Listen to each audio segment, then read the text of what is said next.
जय माता दी। आप सभी को माघ मास के गुप्त नवरात्र की बहुत बहुत शुभकामनाएं। आज के इस वीडियो में हम सुनने वाले हैं दुर्गा सप्तशती के संपूर्ण अध्याय। अगर आपको ये वीडियो पसंद आता है तो इसे लाइक करके शेयर जरूर कर दीजिएगा और कमेंट में जय माता दी लिखना ना भूलिएगा। साथ ही चैनल को सब्सक्राइब कर दीजिएगा। ये सुनते हैं दुर्गा सप्तशती का प्रथम अध्याय, जिसमें महर्षि ऋषि का राजा सुरथ और समाधि को देवी की महिमा बताने का वर्णन किया गया है। महर्षि मार्कंडेय बोले, सूर्य के पुत्र सावर्णी की उत्पत्ति की कथा विस्तार पूर्वक कहता हूँ, सुनो। सावर्णी महामाया की कथा से जिस प्रकार मनवंतर के स्वामी हुए उसका भी हाल सुनो। पहले स्वरोचिष नामक राज्य में चैत्रवंशी सुरथ नाम के राजा हुआ करते थे। पूरी पृथ्वी पर उनका राज्य था। वो प्रजा को अपने पुत्र के समान मानते थे, तो भी कोला विध्वंसी राजा उनके शत्रु बन गए। दुष्टों को दंड देने वाले राजा सुरथ की उनके साथ लड़ाई हुई। कोला विध्वंसियों की संख्या में कम होने पर भी राजा सुरथ युद्ध में उनसे हार गए।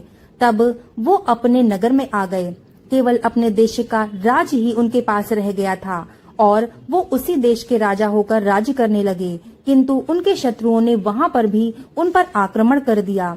राजा को बलहीन देखकर उनके दुष्ट मंत्रियों ने राजा की सेना और खजाना अपने अधिकार में कर लिया। राजा सुरथ अपने राज्याधिकार को हारकर शिकार खेलने के बहाने घोड़े पर सवार होकर वहां से एक भयंकर वन की ओर चल गए। उस वन में उन्होंने महर्षि मेधा का आश्रम देखा। वहां मेधा महर्षि अपने शिष्यों तथा मुनियों के साथ सुशोभित बैठे हुए थे और वहां कितने ही हिंसक जीव परम शांतिमय भाव से बैठे हुए थे। राजा सुरथ ने महर्षि मेधा को प्रणाम किया और महर्षि ने भी उनका उचित सत्कार किया। राजा सुरथ महर्षि के आश्रम में कुछ समय तक ठहरे। अपने नगर की ममता के आकर्षण से राजा अपने मन में सोचने लगे कि पूर्व काल में पूर्वजों ने जिस नगर का पालन किया था, आज वो मेरे हाथ से निकल गया। मेरे दुष्ट एवं दुरात्मा मंत्री मेरे नगर की अब धर्म से रक्षा कर रहे होंगे या नहीं। मेरा प्रधान हाथी जो सदा ही मद की वर्षा करने वाला और शूरवीर था, मेरे वैरियों के वश में होकर न जाने क्या दुख भोग रहा होगा। मेरे आज्ञाकारी नौकर जो मेरी कृपा से धन और भोजन पाने से सदैव सुखी रहा करते थे और मेरे पीछे पीछे चलते थे, अब निश्चय ही दुष्ट राजाओं का अनुसरण करते होंगे तथा मेरे दुष्ट और दुरात्मा मंत्रियों द्वारा व्यर्थ ही धन को व्यय करने से संचित किया हुआ मेरा खजाना एक दिन अवश्य ही खाली हो जाएगा। इस प्रकार की बहुत सारी बातें सोचता हुआ राजा निरंतर दुखी रहने लगा। एक दिन राजा सुरथ ने महर्षि मेधा के आश्रम के निकट एक वैश्य को देखा। राजा ने उससे पूछा, भाई तुम कौन हो? यहाँ तुम्हारे आने का क्या कारण है और तुम मुझे शोकाग्रस्त से दिखाई देते हो, इसका क्या कारण है? राजा के ये नम्र वचन सुनकर वैश्य ने महाराज सुरथ को प्रणाम किया और कहा कि हे राजन, मेरा नाम समाधि है।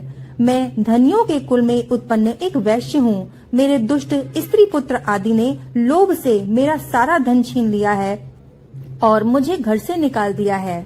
मैं इस तरह से दुखी होकर इस वन में चला आया हूँ और यहीं रहता हूँ। मैं इस बात को कभी नहीं जानता कि अब मेरे घर में इस समय सब कुशल मंगल है या नहीं। यहाँ मैं अपने परिवार का आचरण संबंधी कोई समाचार भी नहीं पा सकता और वो घर में इस समय कुशल पूर्वक हैं या नहीं, कुछ भी समाचार मैं नहीं प्राप्त कर सकता। मैं अपने पुत्रों के संबंध में ये भी नहीं जानता हूँ कि वे सदाचारी हैं या दुराचार में फंस गए हैं। राजा बोले कि जिस धन के लोभी स्त्री पुत्रों ने तुम्हें घर से निकाल दिया, फिर भी तुम्हारा चित्त उनसे क्यों प्रेम करता है? वैश्य ने कहा कि मेरे विषय में आपका ऐसा कहना ठीक है, किंतु मेरा मन इतना कठोर नहीं है। यद्यपि उन्होंने धन के लोभ में पड़कर पितृ स्नेह को त्याग कर मुझे घर से निकाल दिया, तो भी मेरे मन में उनके लिए कठोरता नहीं आती। हे महामते, मेरा मन फिर भी उनमें क्यों फंस रहा है? इस बात को जानता हुआ मैं भी नहीं जान पा रहा कि मेरे चित्त उनके लिए दुखी क्यों है। मैं उनके लिए लंबी लंबी सांसें ले रहा हूँ। उन लोगों में प्रेम नाम को नहीं है, फिर भी ऐसे निस्नेहियों के लिए मेरा हृदय कठोर नहीं होता है। महर्षि मार्कंडेय जी ने कहा कि हे ब्राह्मण, इसके पश्चात महाराज सुरथ और वो वैश्य दोनों महर्षि मेधा के समीप गए और उनके साथ यथा योग्य न्याय संभाषण करके दोनों ने वार्ता आरंभ की। राजा बोले कि हे भगवान, मैं आपसे एक बात पूछना चाहता हूँ, सो आप कृपा करके मुझे बताएं। मेरा मन अधीन नहीं है। इससे मैं बहुत दुखी हूँ। राज्य, धन आदि की चिंता अभी तक मुझ में बनी हुई है और मेरी ये ममता अज्ञानियों की तरह बढ़ती ही जा रही है। और ये समाधि नामक वैश्य भी अपने घर से अपमानित होकर आया है और इसके स्वजनों ने भी इसे त्याग दिया है। स्वजनों से त्यागा हुआ भी ये उनसे हार्दिक प्रेम रखता है। इस तरह हम दोनों बहुत ही दुखी हैं। हे महाभाग, उन दोनों के अवगुणों को देखकर भी हम दोनों के मन में उनके लिए ममता जनित आकर्षण उत्पन्न हो रहा है। हमारे ज्ञान रहते हुए भी ऐसा क्यों है? अज्ञानी मनुष्यों की तरह हम दोनों में ये मूर्खता क्यों है? महर्षि मेधा ने कहा, विषम मार्ग का ज्ञान सब जंतुओं को है। सभी के लिए विषय अलग अलग होते हैं। कुछ प्राणी दिन में नहीं देखते और कुछ रात को, परंतु कई जीव ऐसे हैं जो दिन तथा रात दोनों में देख सकते हैं। ये सत्य है कि मनुष्यों में ज्ञान प्रधान है, किंतु केवल मनुष्य ही ज्ञानी नहीं होता। पशु पक्षी आदि भी ज्ञान रखते हैं। जैसे ये पशु पक्षी ज्ञानी हैं, वैसे ही मनुष्य का ज्ञान है, और जो ज्ञान मनुष्यों में वैसे ही पशु पक्षियों में है, तथा अन्य बातें भी दोनों में एक जैसी पाई जाती हैं। ज्ञान होने पर भी इन पक्षियों की ओर देखो कि अपने भूख से पीड़ित बच्चों की चोंच में कितने प्रेम से अन्न के दाने डालते हैं। हे राजन, ऐसा ही प्रेम मनुष्यों में अपनी संतान के प्रति भी पाया जाता है। लोभ के कारण अपने उपकार का बदला पाने के लिए मनुष्य पुत्रों की इच्छा करते हैं और इस प्रकार मोह के गड्ढे में गिरा करते हैं। भगवान श्री हरि की जो माया है, उसे ये संसार मोहित हो रहा है। इसमें आश्चर्य की कोई बात नहीं है, क्योंकि ये भगवान विष्णु की योग निद्रा है। ये माया ही तो है जिसके कारण ये संसार मोह में जकड़ा हुआ है। ये महामाया भगवती देवी ज्ञानियों के चित्त को बलपूर्वक खींचकर मोह में डाल देती हैं और उसी के द्वारा संपूर्ण जगत की उत्पत्ति होती है। यही भगवती देवी प्रसन्न होकर मनुष्य को मुक्ति प्रदान करती हैं और यही संसार के बंधन का कारण है तथा संपूर्ण ईश्वरों की भी स्वामिनी है। महाराज सुरथ ने पूछा, भगवन, वो देवी कौन सी हैं जिनको आप महामाया कहते हैं? हे ब्राह्मण, वो कैसे उत्पन्न हुई और उसका कार्य क्या है? उसके चरित्र कौन कौन से हैं? प्रभु, उसका जैसा प्रभाव हो, जैसा स्वरूप हो, वो सब कृपा करके मुझसे कहिए, मैं भी आपसे सुनना चाहता हूँ। महर्षि मेधा बोले कि राजन, वो देवी तो नित्य स्वरूपा है। उसके द्वारा ये संसार रचा गया है, तब भी उसकी उत्पत्ति अनेक प्रकार से होती है। वो सब आप मुझसे सुनो। जब वो देवताओं का कार्य सिद्ध करने के लिए प्रकट होती हैं, उस समय वे उत्पन्न हुई कहलाती हैं। संसार को जलमय करके जब भगवान विष्णु योग निद्रा का आश्रय लेकर शेष शैया पर सो रहे थे, तब मधुकैटभ नाम के दो असुर उनके कानों के मैल से प्रकट हुए और वो ब्रह्मा जी को मारने के लिए तैयार हो गए। ब्रह्मा जी ने जब उन दोनों को अपनी ओर आते देखा और वो भी देखा कि भगवान विष्णु योग निद्रा का आश्रय लेकर सो रहे हैं, तो वो उस समय भगवान को जगाने के लिए उनके नेत्रों में निवास करने वाली योग निद्रा की स्तुति करने लगे। ब्रह्मा जी ने कहा कि हे देवी, तुम ही स्वाहा, तुम ही स्वधा और तुम ही वशटकार हो। स्वर भी तुम्हारा ही स्वरूप है, तुम ही जीवन को देने वाली सुधा हो। नित्य अक्षर प्रणव में आकार, उकार, मकार, इन तीनों में माताओं के रूप में तुम ही स्थित हो। इनके अतिरिक्त जो भी बिंद पथ अर्धमात्रा है, जिनका की विशेष रूप से उच्चारण नहीं किया जा सकता, हे देवी, वो भी तुम ही हो। हे देवी, संध्या, सावित्री तथा परम जननी तुम ही हो। तुम इस विश्व को धारण करने वाली हो। तुमने ही इस जगत की रचना की है और तुम ही इस जगत का पालन करने वाली हो। तुम ही कल्प के अंत में सबको भक्षण करने वाली हो। हे देवी, जगत की उत्पत्ति के समय तुम षष्ठी रूपा होती हो, पालन काल में स्थित रूपा हो और कल्प के अंत में संहार रूप धारण कर लेती हो। तुम ही महाविद्या, महामाया, महामेधा, महारात्रि और मोहरात्रि हो। हे ईश्वरी और बोध स्वरूपा बुद्धि भी तुम ही हो। लज्जा, पुष्टि, तुष्टि, शांति और क्षमा भी तुम ही हो। तुम खड्ग धारिणी, शूल धारिणी, घोर रूपा तथा गदा, चक्र, शंख और धनुष को धारण करने वाली हो। बाण, भुषुंडी और परिग ये भी तुम्हारे ही अस्त्र हैं। तुम सौम्य और सौम्यतर हो। यही नहीं, बल्कि जितनी भी सौम्य तथा सुंदर वस्तुएं इस संसार में हैं, उन सब से बढ़कर सुंदर तुम ही हो। पर और अपर सबसे पर रहने वाली सुंदर तुम ही हो। हे सर्व स्वरूपे देवी, जो भी असत पदार्थ और उनमें जो शक्तियां हैं, वो तुम ही हो। ऐसी अवस्था में भला तुम्हारी स्तुति कौन कर सकता है? इस संसार की सृष्टि, पालन और संहार करने वाले जो भगवान हैं, उनको भी जब तुमने निद्रा के वशीभूत कर दिया है, तो फिर तुम्हारी स्तुति कौन कर सकता है? मुझे भगवान विष्णु तथा भगवान शंकर को शरीर धारण कराने वाली तुम ही हो। तुम्हारी स्तुति करने की शक्ति किसमें है? हे देवी, तुम तो अपने इन उदार प्रभावों के कारण ही प्रशंसनीय हो। मधु और कैडब जो भयंकर असुर हैं, इन्हें मोह में डाल दो और श्री हरि भगवान विष्णु को भी जल्दी जगा दो और उनमें इनको मार डालने की बुद्धि भी उत्पन्न कर दो। महर्षि मेधा बोले कि हे राजन, जब ब्रह्मा जी ने देवी से इस प्रकार की स्तुति करके भगवान को जगाने तथा मधु और कैडब को मारने के लिए कहा, तो वो भगवान विष्णु के नेत्र, मुख, नसिका, बाहु, हृदय और वक्ष स्थल से निकलकर ब्रह्मा जी के सामने खड़ी हो गईं। उनका ऐसा करना था कि भगवान श्री हरि तुरंत जाग गए और दोनों असुरों को देखा, जो कि अत्यंत बलवान तथा पराक्रमी थे और मारे क्रोध के जिनके नेत्र लाल हो रहे थे और जो ब्रह्मा जी का वध करने के लिए तैयार थे। तब क्रुद्ध हो उन दोनों दुरात्मा असुरों के साथ भगवान श्री हरि पूरे 5000 वर्ष तक युद्ध करते रहे। एक तो वो अत्यंत बलवान तथा पराक्रमी थे, दूसरी महामाया ने भी उन्हें मोह में डाल रखा था। अतः वो श्री भगवान से कहने लगे कि हम दोनों तुम्हारी वीरता से अत्यंत प्रसन्न हैं, तुम हमसे कोई वरदान मांगो। भगवान ने कहा कि यदि तुम मुझ पर प्रसन्न हो तो अब तुम मेरे हाथों मर जाओ, बस इतना सा ही मैं वर तुमसे मांगता हूँ।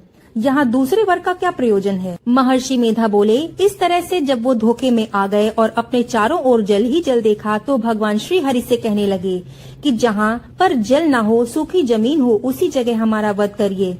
महर्षि मेधा कहते हैं, तथास्तु कहकर भगवान श्री हरि ने उन दोनों को अपनी जांग पर लिटाल कर उन दोनों के सिर काट डाले। इस तरह से ये देवी ब्रह्मा जी के स्तुति करने पर प्रकट हुई थीं। अब तुमसे उनके प्रभाव का वर्णन करता हूँ, सो सुनो। यहाँ पर दुर्गा सप्तशती का प्रथम अध्याय समाप्त होता है। बोलो भगवती दुर्गा की जय। तो चलिए सुनते हैं दुर्गा सप्तशती का दूसरा अध्याय, जिसमें देवताओं के तेज से देवी का प्रादुर्भाव और महिषासुर की सेना का वध का वर्णन किया गया है। महर्षि मेधा बोले, प्राचीन काल में देवताओं और असुरों में पूरे 100 सालों तक घोर युद्ध हुआ। इसमें असुरों का स्वामी महिषासुर था और देवराज इंद्र देवताओं के नायक बने। इस युद्ध में देवताओं की सेना परास्त हो गई और इस प्रकार संपूर्ण देवताओं को जीतकर महिषासुर इंद्र बन बैठा था। युद्ध के पश्चात हारे हुए देवता प्रजापति ब्रह्मा जी को साथ लेकर उस स्थान पर पहुँचे जहाँ पर भगवान शंकर जी विराजमान थे। देवताओं ने अपनी हार का सारा वृतांत भगवान विष्णु जी और शंकर जी से कहकर सुनाया। वो कहने लगे कि हे प्रभु, महिषासुर सूर्य, चंद्रमा, इंद्र, अग्नि, वायु, यम, वरुण तथा अन्य देवताओं के सब प्रकार के अधिकार छीनकर सबका अधिष्ठाता स्वयं बन बैठा है। उसने समस्त देवताओं को स्वर्ग से निकाल दिया है। वो मनुष्यों की तरह पृथ्वी पर विचर रहे हैं। देवताओं की सारी करतूतें हमने आपको सुना दी हैं और हम आपकी शरण में इसलिए आए हैं कि अब आप उनका वध करने का उपाय सोचें। देवताओं की सारी बातें सुनकर भगवान विष्णु जी और शंकर जी को दैत्यों पर बड़ा गुस्सा आया। उनकी भौहें तन गईं और आंखें लाल हो गईं। गुस्से में भरे हुए भगवान विष्णु के मुख से बड़ा भारी सा तेज निकला और उसी प्रकार का तेज भगवान शंकर, ब्रह्मा और इंद्र आदि दूसरे देवताओं के मुख से भी प्रकट हुआ। फिर वो सारा तेज एक में मिल गया और तेज का पुंज वो ऐसे दिखता था जैसे कि ज्वलायमान पर्वत हो। देवताओं ने देखा कि उस पर्वत की ज्वाला चारों ओर फैली हुई थी और देवताओं के शरीर से प्रकट हुए तेज की किसी अन्य तेज से तुलना नहीं हो सकती थी। एक स्थान पर इकट्ठा होने पर वो तेज एक देवी के रूप में परिवर्तित हो गया और अपने प्रकाश से तीनों लोकों में व्याप्त जान पड़ा। ये भगवान शंकर का तेज था। उससे देवी का मुख प्रकट हुआ। यमराज के तेज से उसके शरीर के बाल बने। भगवान विष्णु के तेज से उसकी भुजाएं बनी। चंद्रमा के तेज से दोनों स्तन और इंद्र के तेज से जंघा तथा पिंडलियां बनी। पृथ्वी के तेज से नितंब भाग बना। ब्रह्मा के तेज से दोनों चरण और सूर्य के तेज से उनकी अंगुलियां पैदा हुईं। वसुओं के तेज से हाथों की अंगुलियां एवं कुबेर के तेज से नसिका बनी। प्रजापति के तेज से उसके दांत और अग्नि के तेज से उसके नेत्र बने। संध्या के तेज से उसकी भौहें और वायु के तेज से उसके कान प्रकट हुए थे। इस प्रकार उस देवी का प्रादुर्भाव हुआ था। महिषासुर से पराजित देवता उस देवी को देखकर अत्यंत प्रसन्न हुए। भगवान शंकर ने अपने त्रिशूल में से एक त्रिशूल निकालकर उस देवी को भेंट किया। भगवान विष्णु ने अपने चक्र में से एक चक्र निकालकर उस देवी को दिया। वरुण ने अपने चक्र में से एक चक्र निकालकर उस देवी को दिया। इसके अलावा वरुण ने देवी को शंख भी भेंट किया। अग्नि ने इसे शक्ति दी, वायु ने उसे धनुष और बाण दिए। सहस्त्र नेत्रों वाले श्री देवराज इंद्र ने उसे अपने वज्र से उत्पन्न करके एक वज्र दिया और ऐरावत हाथी का एक घंटा उतारकर देवी को भेंट किया। यमराज ने उसे काल दंड में से एक दंड दिया। वरुण ने उसे पाश दिया। प्रजापति ने स्फटिक की माला दी और ब्रह्मा जी ने उसे कमंडलू दिया। सूर्य ने देवी के समस्त रोमों में अपनी किरणों का तेज भर दिया। काल ने उसे चमकती हुई ढाल और तलवार दी और उज्जवल हार और दिव्य वस्त्र उसे भेंट किए और इनके साथ ही उसने दिव्य चूड़ामणि दी। 2 कुंडल, कंकण, उज्जवल अर्धचंद्र, बाहों के लिए बाजूबंद, चरणों के लिए नुपुर, गले के लिए सुंदर हंसली और अंगुलियों के लिए रत्नों की बनी हुई अंगूठियां उसे दी। विश्वकर्मा ने उनको फरसा दिया और उसके साथ ही कई प्रकार के अस्त्र और अभेद्य कवच दिए। इसके अतिरिक्त उसने कभी न कुंभलाने वाले सुंदर कमलों की मालाएं भेंट की। समुद्र ने सुंदर कमल का फूल भेंट किया। हिमालय ने सवारी के लिए सिंह और तरह तरह के रत्न देवी को भेंट किए। यक्षराज कुबेर ने मधु से भरा हुआ पात्र और शेष नाग ने उन्हें बहुमूल्य मणियों से विभूषित नागहार भेंट किया। इसी तरह दूसरे देवताओं ने भी उसे आभूषण और अस्त्र देकर उसका सम्मान किया। इसके पश्चात देवी ने उच्च स्वर से गर्जना की। उसके इस भयंकर नाद से आकाश गूंज उठा। देवी का वो उच्च स्वर से किया हुआ सिंहनाद समा न सका। आकाश उनके सामने छोटा प्रतीत होने लगा। उससे बड़े जोर की प्रतिध्वनि हुई जिसमें समस्त विश्व में हलचल मच गई और समुद्र कांप उठे। पृथ्वी डोलने लगी और सब के सब पर्वत हिलने लगे।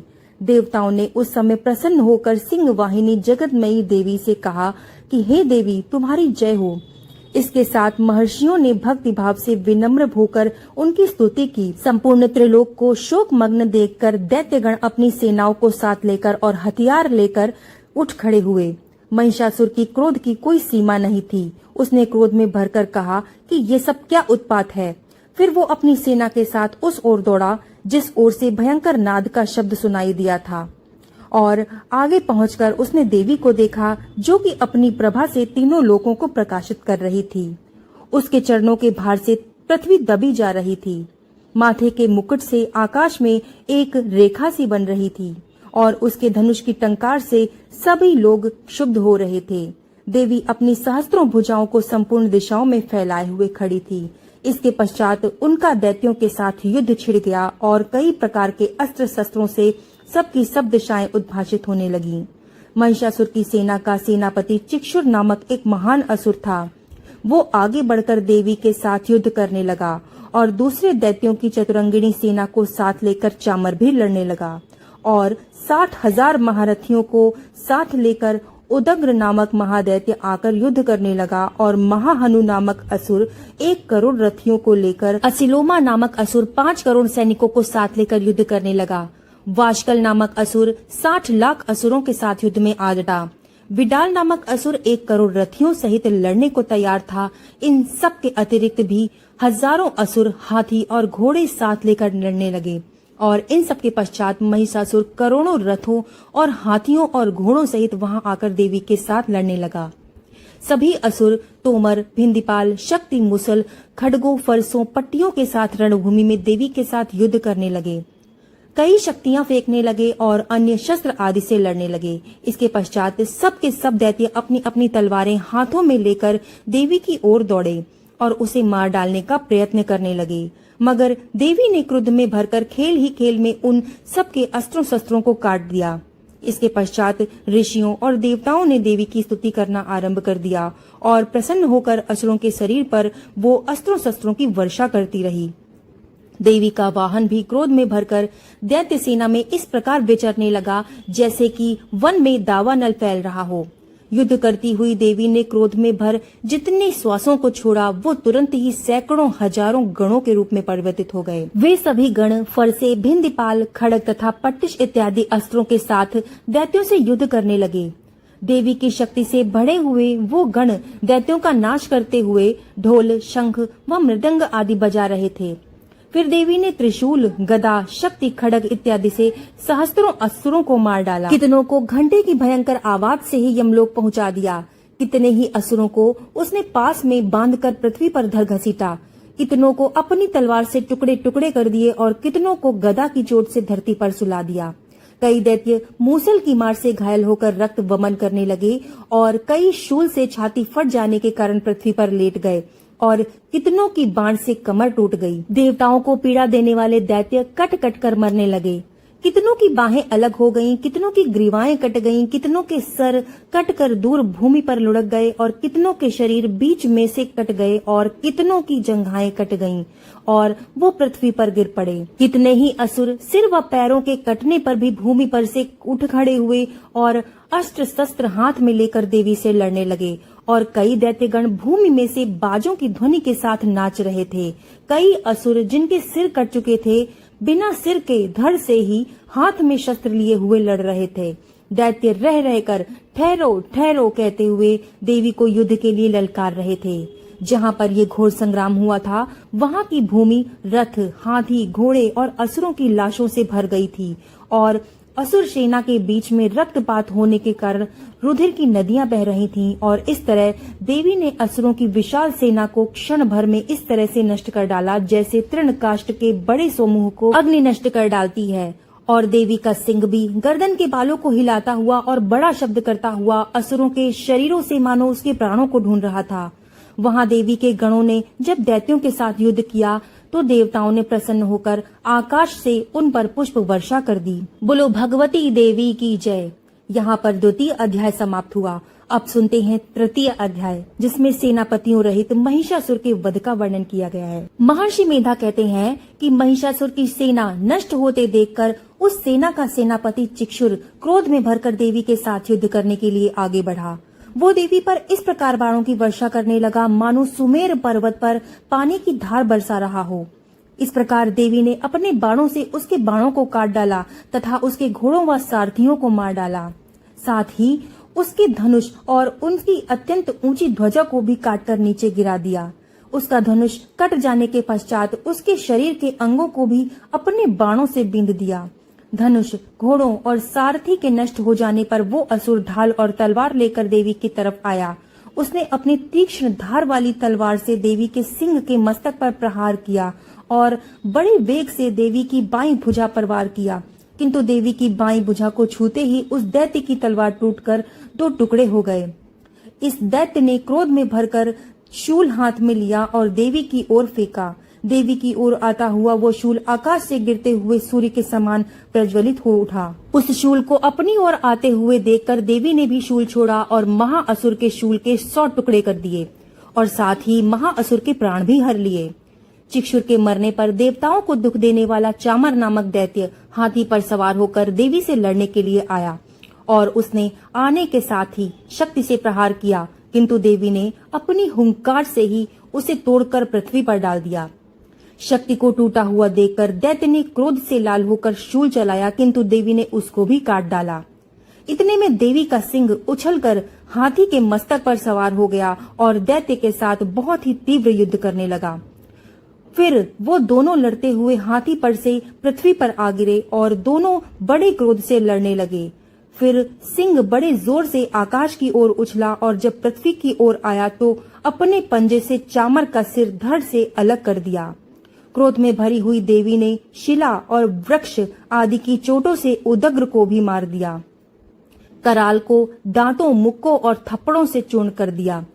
क्रुद्ध हुई देवी ने गदा के प्रहार से उद्यत दैत्य को मार गिराया। भिंदीपाल से वाष्पकल को बाणों से ताम्र तथा अंधक को मौत के घाट उतार दिया। तीनों नेत्रों वाली परमेश्वरी ने त्रिशूल से उग्रास्य, उग्रवीर और महाहनु नामक राक्षसों को मार गिराया। उसने अपने तलवार से विडाल नामक दैत्य का सिर काट डाला और अपने बाणों से दुर्धर और दुर्मुख राक्षसों को यमलोक पहुंचा दिया। इस प्रकार जब महिषासुर ने देखा कि देवी ने मेरी सेना को नष्ट कर दिया है, तो वो भैंसे का रूप धारण करके देवी के गणों को दुख देने लगा। उन गणों में कितनों को उसने मुख के प्रहार से, कितनों को खुरों से, कितनों को पूंछ से, कितनों को सींगों से, बहुतों को दौड़ाने के वेग से, अनेकों को सिंहनाद से, कितनों को चक्कर देकर और कितनों को श्वास वायु के झोंकों से पृथ्वी पर गिरा दिया। वो दैत्य इस प्रकार गणों की सेना को गिराकर देवी के सिंह को मारने के लिए आगे दौड़ा। इस पर देवी को बड़ा गुस्सा आया। उधर दैत्य भी क्रोध में भरकर धरती को खुरों से खोदने लगा तथा सींगों से पर्वतों को उखाड़ उखाड़ कर धरती पर फेंकने लगा और मुख से शब्द करने लगा। महिषासुर के वेग से चक्कर देने के कारण पृथ्वी क्षुब्ध होकर फटने लगी। उसकी पूंछ से टकराकर समुद्र चारों ओर फैलने लगा। हिलते हुए सींगों की आघात से मेघ खंड खंड हो गए और श्वास से आकाश में उड़ते हुए पर्वत फटने लगे।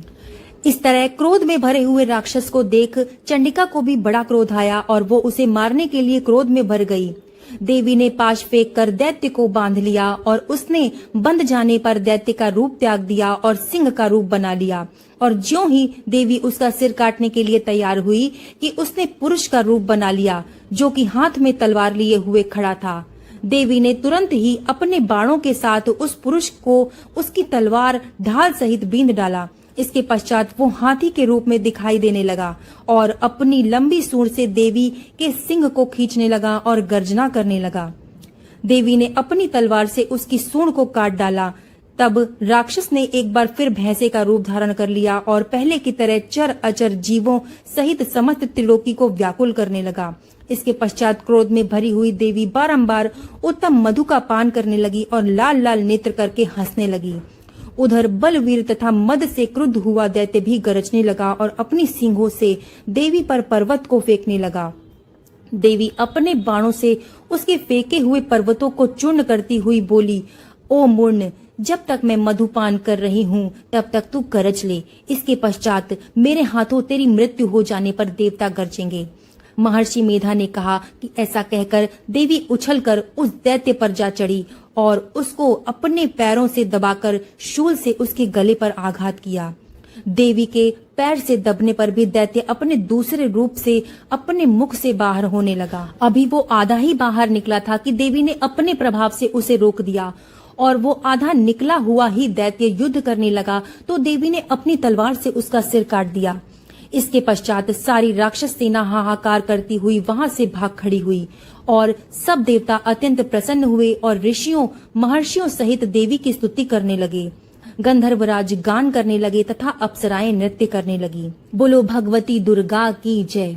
यहाँ पर तृतीय अध्याय भी समाप्त हुआ। दुर्गा सप्तशती का चौथा अध्याय, जिसमें इंद्र आदि देवताओं द्वारा देवी की स्तुति का वर्णन किया गया है। महर्षि मेधा बोले कि देवी ने जब पराक्रमी दुरात्मा महिषासुर को मार गिराया और असुरों की सेना को मार दिया, तब इंद्र आदि समस्त देवता अपने सिर तथा शरीर को झुकाकर भगवती देवी की स्तुति करने लगे। जिस देवी ने अपनी शक्ति से ये जगत व्याप्त किया है और जो संपूर्ण देवताओं तथा महर्षियों की पूजनीय है, उस अंबिका को हम भक्ति पूर्वक नमन करते हैं। वो हम सबका कल्याण करे। जिस अतुल प्रभाव और बल का वर्णन भगवान विष्णु, शंकर और ब्रह्मा जी भी नहीं कर सके, वही चंडिका देवी इस संपूर्ण जगत का पालन करे और अशुभ भय का नाश करे। पुण्यात्माओं के घरों में तुम स्वयं लक्ष्मी का रूप हो और पापियों के घर में तुम अलक्ष्मी का रूप हो और सत्कुल में उत्पन्न होने वालों के लिए तुम लज्जा का रूप होकर उनके घरों में निवास करती हो। हम दुर्गा भगवती को नमस्कार करते हैं। हे देवी, इस विश्व का पालन करो।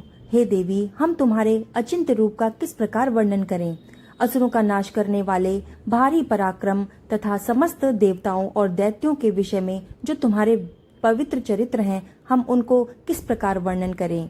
हे देवी, त्रिगुणात्मिका होने पर भी तुम संपूर्ण जगत की उत्पत्ति का कारण हो। हे देवी, भगवान विष्णु, शंकर आदि किसी भी देवता ने तुम्हारा पार नहीं पाया।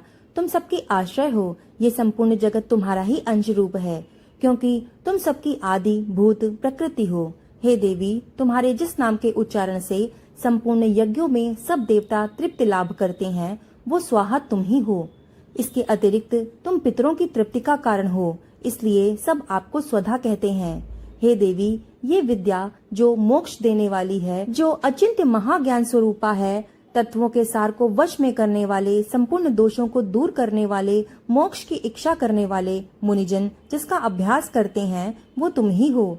तुम वाणी रूप हो और दोष रहित ऋग तथा यजुर्वेदों की एवं उद्गीत एवं सुंदर पदों के पाठ वाले सामवेद की आश्रय रूप हो। तुम भगवती हो। इस विश्व की उत्पत्ति एवं पालन के लिए तुम वार्ता के रूप में प्रकट हुई हो और तुम संपूर्ण संसार की पीड़ा को हरने वाली हो। हे देवी, जिससे सारे शास्त्रों को जाना जाता है वो मेधा शक्ति तुम ही हो और दुर्गम भव सागर से पार करने वाली नौका भी तुम ही हो। लक्ष्मी रूप से विष्णु भगवान के हृदय में निवास करने वाली और भगवान महादेव द्वारा सम्मानित गौरी देवी तुम ही हो। मंद मुस्कान वाले निर्मल पूर्णचंद्र बिंब के समान और उत्तम सुवर्ण की मनोहर कांति से कमनीय तुम्हारे मुख को देखकर भी महिषासुर क्रोध में भर गया।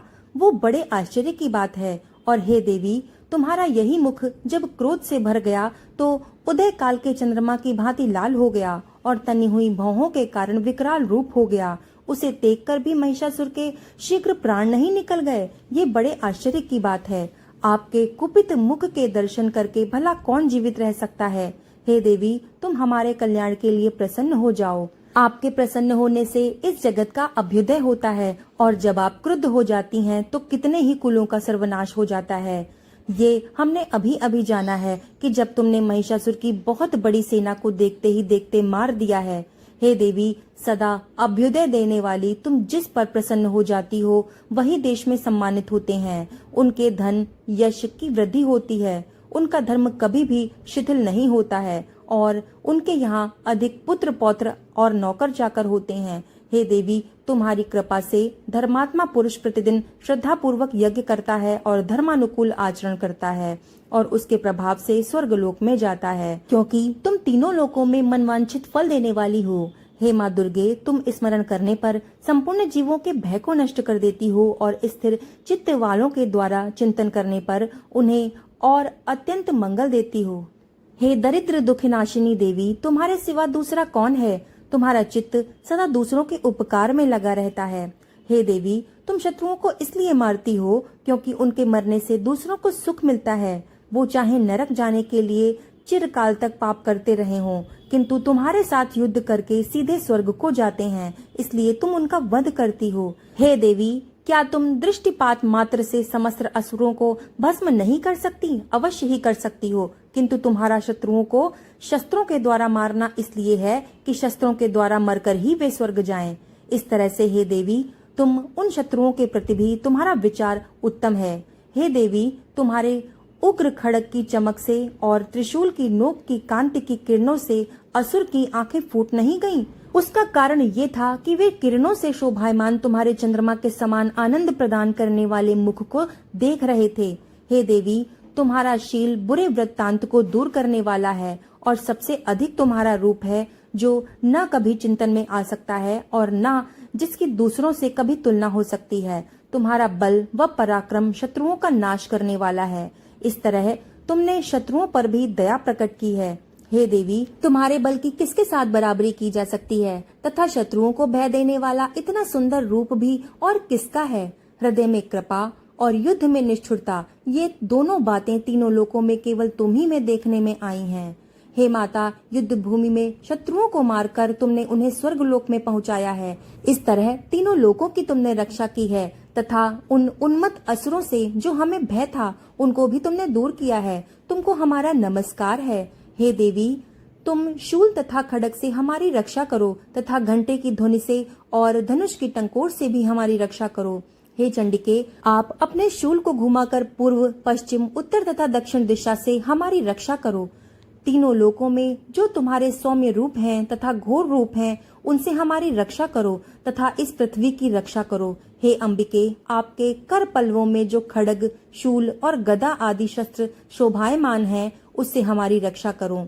महर्षि बोले कि इस प्रकार जब सब देवताओं ने जगत माता भगवती की स्तुति की और नववंदन के पुष्प तथा गंध अनुलेपों द्वारा उनका पूजन किया और फिर सबने मिलकर जब सुगंधि व दिव्य धूपों द्वारा उनको सुगंधि निवेदन की, तब देवी ने प्रसन्न होकर कहा कि हे देवताओं, तुम सब मुझसे मन वांछित वर मांगो।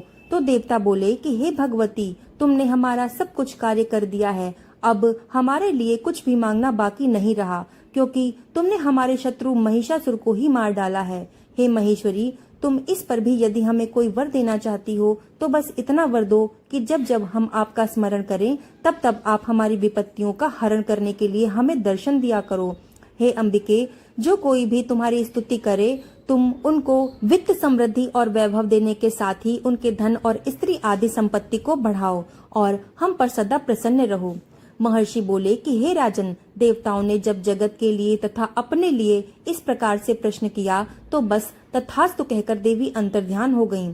हे भूपति, जिस प्रकार तीनों लोकों का हित चाहने वाली ये भगवती देवताओं के शरीर से उत्पन्न हुई थी, वो सारा वृत्तांत मैंने तुमसे कहा है। और इसके पश्चात दुष्ट असुरों तथा शुंभ निशुंभ का वध करने और सब लोकों की रक्षा करने के लिए जिस प्रकार गौरी देवी के शरीर से उत्पन्न हुई, वो सारा वृत्तांत मैं यथापूर्वक वर्णन करता हूँ। यहाँ पर चौथा अध्याय समाप्त हुआ। बोलो भगवती दुर्गा की जय। ये है दुर्गा सप्तशती का 5वां अध्याय, जिसमें देवताओं के द्वारा देवी की स्तुति का वर्णन किया गया है। महर्षि मेधा ने कहा कि पूर्व काल में शुंभ व निशुंभ नामक 2 असुरों ने अपने बल के मद से इंद्र का त्रिलोकी का राज्य और यज्ञों के भाग छीन लिए, और वो दोनों इस प्रकार सूर्य, चंद्रमा, धर्मराज और वरुण के अधिकार भी छीनकर स्वयं ही उनका उपयोग करने लगे। वायु और अग्नि का कार्य भी वही करने लगे, और इसके पश्चात उन्होंने जिन देवताओं का राज्य छीना था उनको अपने अपने स्थान से निकाल दिया। इस तरह अधिकार छीने हुए तथा दैत्यों द्वारा निकाले हुए देवता अपराजिता देवी का स्मरण करने लगे कि देवी ने हमको वरदान दिया था कि मैं तुम्हारी संपूर्ण विपत्तियों को नष्ट करके आपकी रक्षा करूंगी। ऐसा विचार करके सब देवता हिमालय पर गए और भगवती विष्णु माया की स्तुति करने लगे। देवताओं ने कहा कि हे देवी, तुमको नमस्कार है, शिव को नमस्कार है, प्रकृति और भद्रा को नमस्कार है। हम लोग रौद्र, नित्या और गौरी को नमस्कार करते हैं। ज्योत्सनामयी, चंद्र रूपिणी व सुख रूपा देवी को निरंतर नमस्कार है। शरणागतों का कल्याण करने वाली वृद्धि और सिद्धि स्वरूपा देवी को हम बार बार नमस्कार करते हैं। और नैऋत्य राजाओं की लक्ष्मी तथा सर्वाणी को हम नमस्कार करते हैं। दुर्गा को, दुर्ग स्थलों को पार करने वाली दुर्गपारा को, सारा, सर्वकारिणी, ख्याति कृष्ण और धूम्र देवी को सदैव नमस्कार है। अत्यंत सौम्य तथा अत्यंत रौद्र रूपा को हम नमस्कार करते हैं। उन्हें हमारा बारंबार प्रणाम है। जगत की आधारभूत कृति देवी को हमारा बार बार नमस्कार है। जिस देवी को प्राणी मात्र विष्णु माया कहते हैं उसको नमस्कार है, उसको नमस्कार है, उसको नमस्कार है। जो देवी संपूर्ण प्राणियों में चेतना कहलाती है उसको नमस्कार है, उसको नमस्कार है, उसको नमस्कार है। जो देवी संपूर्ण प्राणियों में बुद्धि रूप में स्थित है उसको नमस्कार है, उसको नमस्कार है, उसको नमस्कार है। जो देवी सब प्राणियों में निद्रा रूप में विराजमान है उसको नमस्कार है, उसको नमस्कार है, उसको नमस्कार है। जो देवी संपूर्ण प्राणियों में क्षुधा रूप में विराजमान है उसको नमस्कार है, उसको नमस्कार है, उसको नमस्कार है। जो देवी संपूर्ण प्राणियों में छाया रूप में स्थित है उसको नमस्कार है, उसको नमस्कार है, उसको नमस्कार है। जो देवी सब प्राणियों में शक्ति रूप में स्थित है उसको नमस्कार है, उसको नमस्कार है, उसको नमस्कार है। जो देवी संपूर्ण प्राणियों में तृष्णा रूप में स्थित है उसको नमस्कार है, उसको नमस्कार है, उसको नमस्कार है। जो देवी सब प्राणियों में शांति रूप में स्थित है उसको नमस्कार है, उसको नमस्कार है, उसको नमस्कार है। जो देवी सब प्राणियों में जाति रूप में स्थित है उसको नमस्कार है, उसको नमस्कार है, उसको नमस्कार है। जो देवी सब प्राणियों में लज्जा रूप में स्थित है उसको नमस्कार है, उसको नमस्कार है, उसको नमस्कार है। जो देवी संपूर्ण प्राणियों में श्रद्धा रूप में स्थित है उसको नमस्कार है, उसको नमस्कार है, उसको नमस्कार है। जो देवी संपूर्ण प्राणियों में कांति रूप में स्थित है उसको नमस्कार है, उसको नमस्कार है, उसको नमस्कार है। जो देवी सब प्राणियों में लक्ष्मी रूप में स्थित है उसको नमस्कार है, उसको नमस्कार है, उसको नमस्कार है। जो देवी संपूर्ण प्राणियों में वृत्ति रूप में स्थित है उसको नमस्कार है, उसको नमस्कार है, उसको नमस्कार है। जो देवी सब प्राणियों में स्मृति रूप में विराजमान है उसको नमस्कार है, उसको नमस्कार है, उसको नमस्कार है।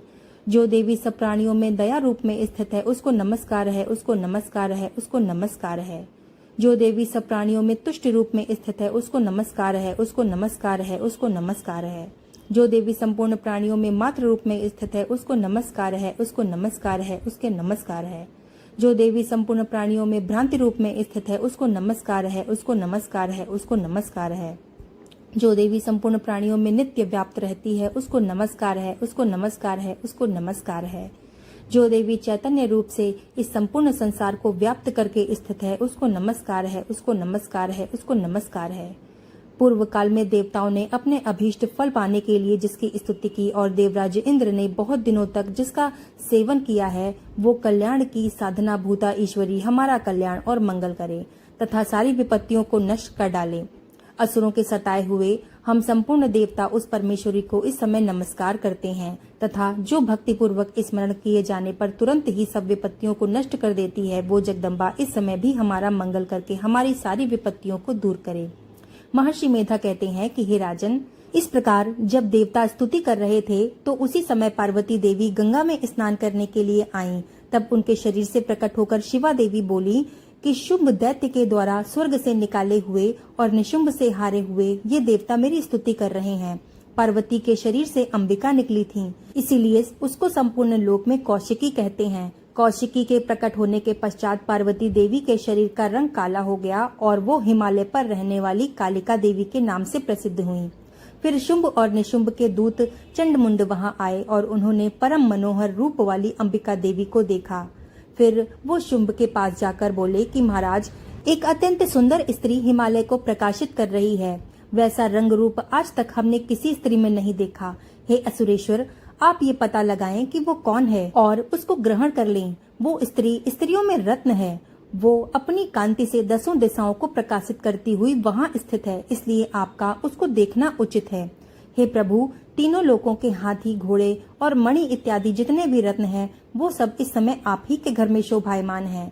हाथियों में रत्न रूप ऐरावत हाथी और उच्चैश्वरा नामक घोड़ा तो आप इंद्र से ले आए हैं। हंसों द्वारा जुता हुआ विमान जो ब्रह्मा जी के पास था, अब वो भी आपके पास है। और ये महापद्म नामक खजाना आपने कुबेर से छीना है। समुद्र ने आपको सदा खिले हुए फूलों की किंजलकिनी नामक माला दी है। वरुण का कंचन की वर्षा करने वाला छत्र आपके पास है। रथों में श्रेष्ठ प्रजापति का रथ भी आपके पास है।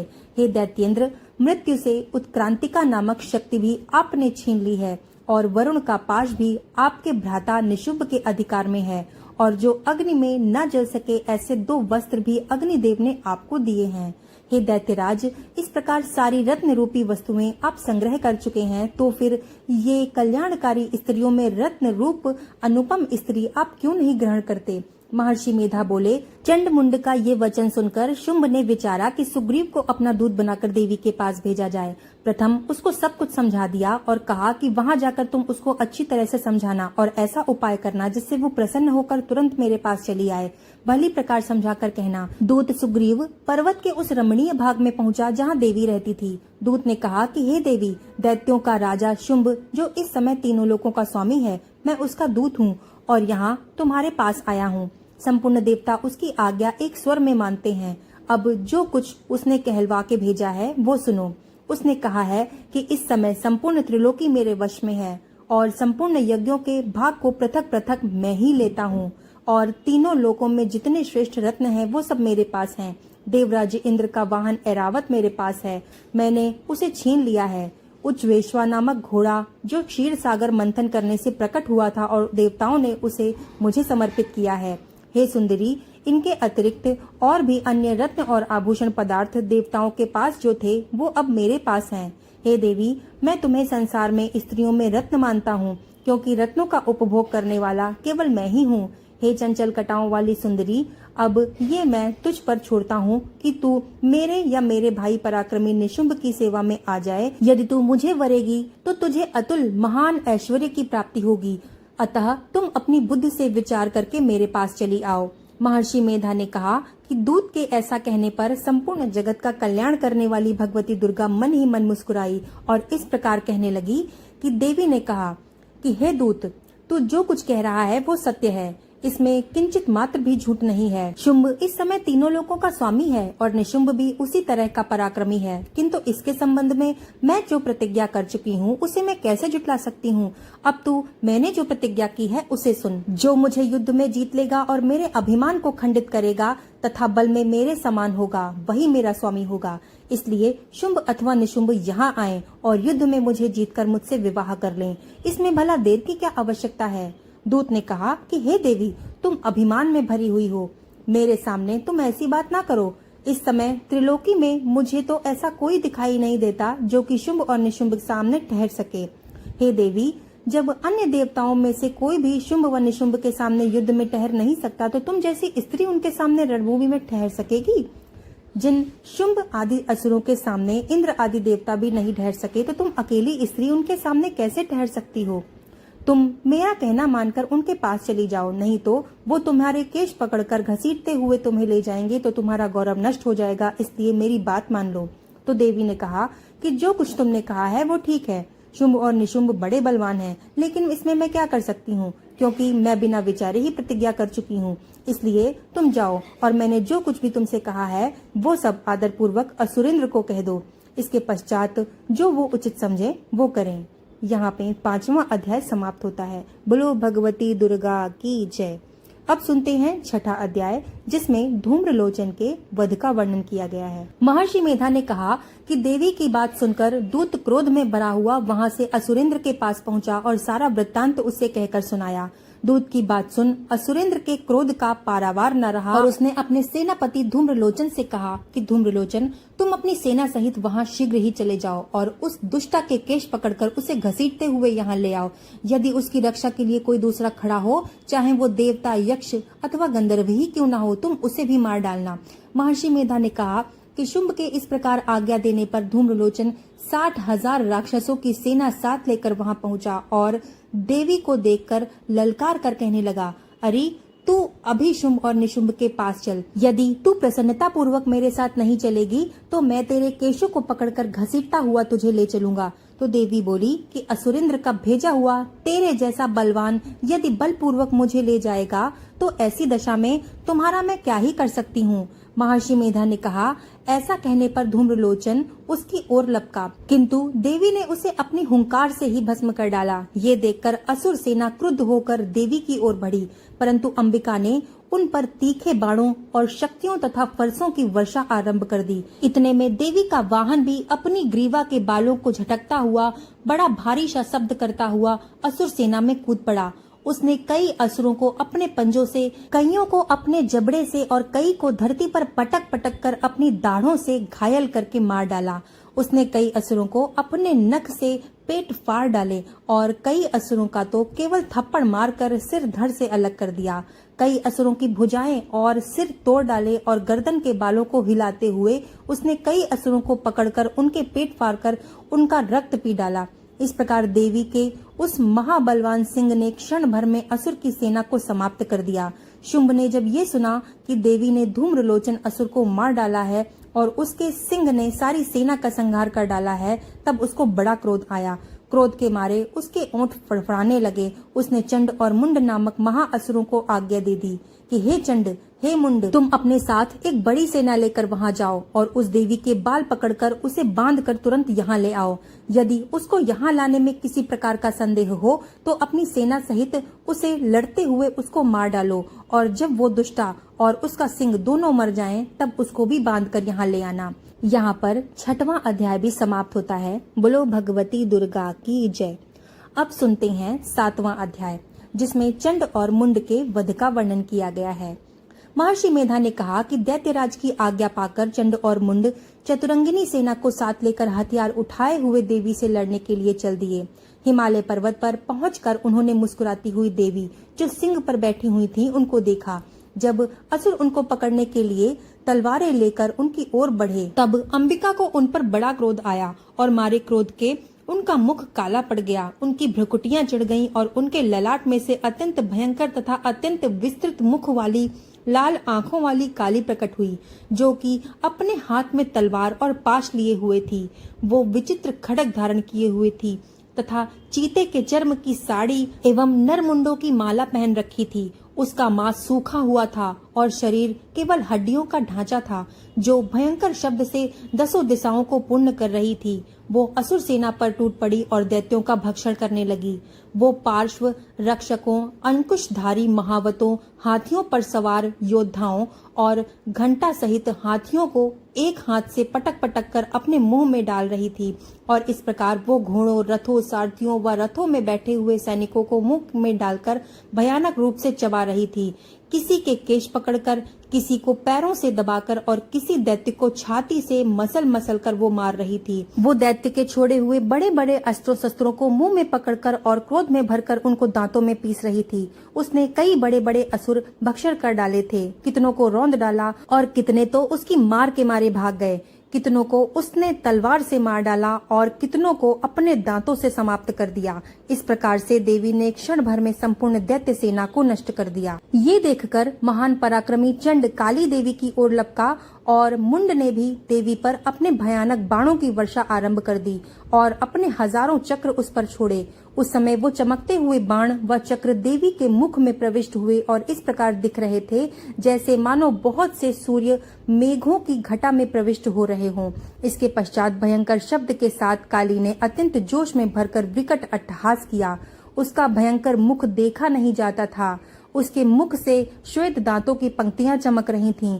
फिर उसने तलवार हाथ में लेकर हूँ शब्द कहकर चंड के ऊपर आक्रमण किया और उसके केश पकड़कर उसका सिर काटकर अलग कर दिया। चंड को मरा हुआ देखकर मुंड देवी की ओर लपका, परंतु देवी ने क्रोध में भरे हुए उसको भी अपनी तलवार से यमलोक पहुंचा दिया। चंड और मुंड को मरा हुआ देखकर उसकी बची हुई सेना वहां से भाग गई। इसके पश्चात काली चंड के मुख और मुंड के कटे हुए सिरों को लेकर चंडिका देवी के पास गई और प्रचंड अट्टहास के साथ कहने लगी कि हे देवी, चंड और मुंड दो महान दैत्यों को मारकर तुम्हें मैंने भेंट किया है। अब शुंभ और निशुंभ का तुमको स्वयं वध करना है। महर्षि मेधा ने कहा कि वहां लाए हुए चंड और मुंड के सिरों को देखकर कल्याणकारी चंडी ने काली से मधुर वाणी में कहा कि हे देवी, चूंकि तुम चंड और मुंड को मेरे पास लेकर आई हो, अतः तुम संसार में चामुंडा के नाम से तुम्हारी ख्याति होगी। यहाँ पर 7वां अध्याय भी समाप्त होता है। बोलो भगवती देवी की जय। अब सुनते हैं 8वां अध्याय, जिसमें रक्त बीज के वध का वर्णन किया गया है। तो महर्षि मेधा कहते हैं कि चंड और मुंड नामक असुरों के मारे जाने से और बहुत सी सेना के नष्ट हो जाने से असुरों के राजा प्रतापी शुंभ ने क्रोध युक्त होकर अपनी संपूर्ण सेना को युद्ध के लिए तैयार होने की आज्ञा दे दी। उसने कहा कि अब उदा युद्ध नामक 86 असुर सेनापति अपनी सेनाओं के साथ युद्ध के लिए जाएं और कंबू नामक 84 सेनापति भी युद्ध के लिए जाएं और कोटिवीर नामक 50 सेनापति और धौम्र कुल नाम के 100 सेनापति प्रस्थान करें। कालक, दौहृदय, मौर्य और काल के ये दैत्य भी मेरी आज्ञा से सजकर युद्ध के लिए कूच करें। भयानक शासन करने वाला असुरों का स्वामी शुंभ इस प्रकार कहकर आज्ञा देकर बहुत बड़ी सेना के साथ युद्ध करने के लिए चला गया। उसकी सेना को अपनी ओर आता देखकर चंडिका ने अपनी धनुष की टंकोर से पृथ्वी और आकाश के बीच का भाग गुंजा दिया। हे राजन, इसके पश्चात देवी के सिंह ने दहाड़ना आरंभ किया और अंबिका के घंटे के शब्दों ने उस ध्वनि को और भी बढ़ा दिया। धनुष की टंकोर, शेर की दहाड़ और घंटे के शब्द से पृथ्वी और आकाश के बीच का भाग गूंज उठा और इसके साथ ही देवी ने अपने मुख को भी भयानक बना लिया। ऐसे में भयंकर शब्द को सुनकर राक्षसी सेना ने देवी तथा सिंह को चारों ओर से घेर लिया। हे राजन, उस समय दैत्यों के नाश के लिए और देवताओं के हित के लिए ब्रह्मा, शिव, कार्तिकेय, विष्णु तथा इंद्र आदि सभी देवताओं की शक्तियां जो अत्यंत पराक्रम और बल से संपन्न थीं, उनके शरीर से निकलकर उसी रूप में चंडिका देवी के पास गईं। जिस देवता का जैसा रूप था, जैसे आभूषण थे, जैसा वाहन था, वैसा ही रूप, आभूषण और वाहन लेकर उन देवताओं की शक्तियां दैत्य से युद्ध करने के लिए आईं। हंस युक्त विमान में बैठकर और रुद्राक्ष की माला तथा कमंडलु धारण करके ब्रह्मा जी की शक्ति आई। वृषभ पर सवार होकर, हाथ में त्रिशूल लेकर, महानाग का कंकण पहनकर और चंद्र रेखा से विभूषित होकर भगवान शंकर की महाशक्ति महेश्वरी आई और मोर पर आरूढ़ होकर हाथ में शक्ति लिए दैत्य से युद्ध करने के लिए कार्तिकेय जी की शक्ति उन्हीं का स्वरूप धारण करके आई। भगवान विष्णु की शक्ति गरुड़ पर सवार होकर शंख, चक्र, गदा, श्रांग, धनुष तथा खड्ग हाथ में लिए हुए आई। श्री हरि की शक्ति वाराह का शरीर धारण करके आई और नरसिंह के समान शरीर धारण करके उनकी शक्ति नरसिंही भी आई। उसकी गर्दन के झटकों से आकाश के तारे टूट पड़ते थे और इसी प्रकार देवराज इंद्र की शक्ति ऐन्द्री भी ऐरावत के रूप में सवार होकर आई। इसके पश्चात इन देवताओं की शक्तियों से घिरे हुए भगवान शंकर ने चंडिका से कहा कि मेरी प्रसन्नता के लिए तुम शीघ्र ही इन असुरों को मारो। इसके पश्चात देवी के शरीर में से एक अत्यंत उग्र रूप वाली और सैकड़ों गीदड़ियों के समान आवाज करने वाली चंडिका शक्ति प्रकट हुई। उस अपराजिता देवी ने धूमिल जटा वाले भगवान श्री शंकर जी से कहा कि हे प्रभु, आप मेरी ओर से दूत बनकर शुंभ और निशुंभ के पास जाइए और उन अत्यंत गर्वीले दैत्यों से कहिए तथा उनके अतिरिक्त और भी जो दैत्य यहाँ पर युद्ध के लिए उपस्थित हों, उन सब से कहिए कि जो तुम्हें अपने जीवित रहने की इच्छा हो तो त्रिलोकी का राज्य इंद्र को दे दो। देवताओं को उनका यज्ञ भाग मिलना आरंभ हो जाए और तुम पाताल लोक को लौट जाओ। किंतु यदि बल के गर्भ में तुम्हारी लड़ने की इच्छा हो तो फिर आ जाओ। तुम्हारे मांस से मेरी योगिनियां तृप्त हो जाएंगी। क्योंकि उस देवी ने भगवान शंकर को दूत के कार्य में नियुक्त किया था, इसलिए वो संसार में शिवदूती के नाम से विख्यात हुई। भगवान शंकर से देवी का संदेश पाकर उन दैत्यों के क्रोध का कोई आर पार न रहा और वो जिस स्थान पर देवी विराजमान थी वहां पर जा पहुंचे और जाने के साथ ही उन पर बाणों और शक्तियों की वर्षा करने लगे। देवी ने उनके फेंके हुए बाणों, शक्तियों और त्रिशूल और फरसों को अपने बाणों से काट डाला और काली देवी उस देवी के साथ आगे खड़ी होकर शत्रुओं को त्रिशूल से विदीर्ण करने लगी और खटवांग से कुचलने लगी।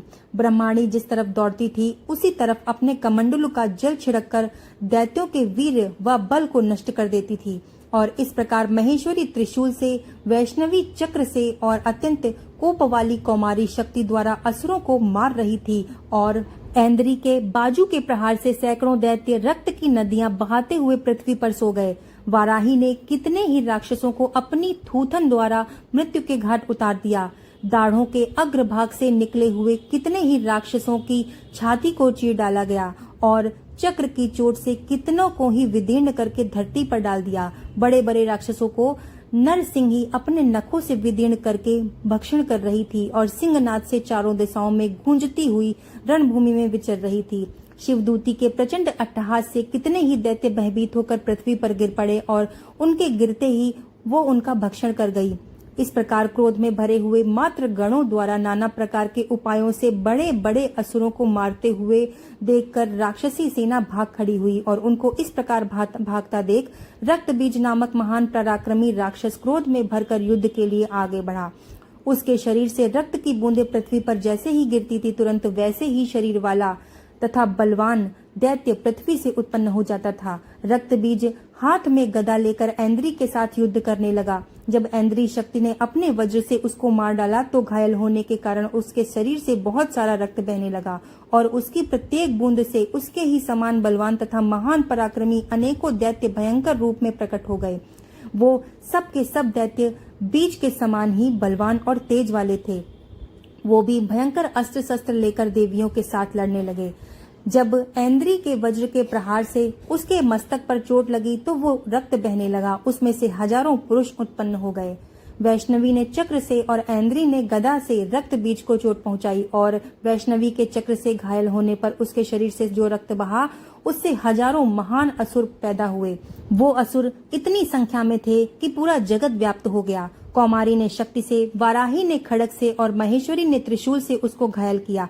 इस प्रकार क्रोध में भरकर उस महादैत्य ने सब मात्र शक्तियों पर पृथक पृथक गदा से प्रहार किया और माताओं ने शक्ति द्वारा शूल इत्यादि से उसको बार बार घायल किया और उससे सैकड़ों महादैत्य उत्पन्न हुए और इस प्रकार उस रक्त बीज के रुधिर से उत्पन्न हुए असुरों से संपूर्ण जगत व्याप्त हो गया, जिससे देवताओं को भय हुआ। देवताओं को भयभीत देखकर चंडिका ने काली से कहा कि हे चामुंडे, अपने मुख को बड़ा करो और मेरे शस्त्र घात से उत्पन्न हुए रक्त बिंदुओं तथा रक्त बिंदुओं से उत्पन्न हुए महान असुर को तुम अपने इस मुख में भक्षण करती जाओ। इस प्रकार रक्त की बिंदुओं से उत्पन्न हुए महादैत्यों का भक्षण करती हुई तुम रणभूमि में विचरो। इस प्रकार रक्त क्षीण होने से ये दैत्य नष्ट हो जाएगा। इस प्रकार से तुम्हारे द्वारा भक्षण होने के कारण अन्य दैत्य नहीं उत्पन्न होंगे।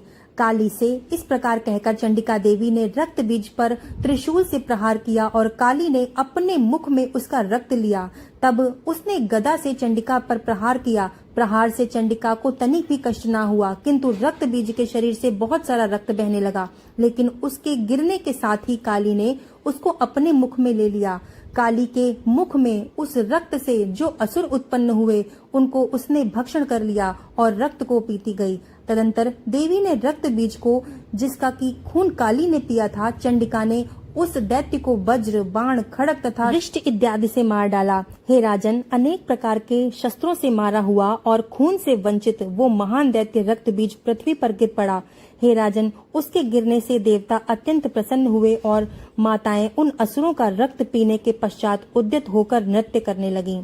यहाँ पर 8वां अध्याय भी समाप्त हुआ। बोलो भगवती दुर्गा की जय। दुर्गा सप्तशती का 9वां अध्याय, जिसमें निशुंभ के वध का वर्णन किया गया है। राजा ने कहा कि हे ऋषिराज, आपने रक्त बीज के वध से संबंध रखने वाला वृत्तांत मुझको कह के सुनाया। अब मैं रक्त बीज के मरने के पश्चात क्रोध में भरे हुए शुंभ व निशुंभ ने जो कर्म किया वो भी सुनना चाहता हूँ। तो महर्षि मेधा ने कहा कि रक्त बीज के मारे जाने पर शुंभ और निशुंभ को बड़ा क्रोध आया और अपनी बहुत बड़ी सेना का इस प्रकार सर्वनाश होते देखकर निशुंभ देवी पर आक्रमण करने के लिए दौड़ा और उसके साथ बहुत बड़े बड़े असुर देवी को मारने के वास्ते दौड़े और महापराक्रमी शुंभ अपनी सेना सहित चंडिका को मारने के लिए आगे बढ़ा। फिर शुंभ और निशुंभ का देवी से घोर युद्ध होने लगा और वो दोनों असुर इस प्रकार देवी पर बाण फेंकने लगे जैसे मेघों से वर्षा हो रही है।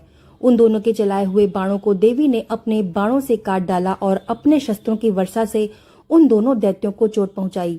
निशुंभ ने तीक्ष्ण तलवार और चमकती हुई ढाल लेकर देवी के सिंह पर आक्रमण किया।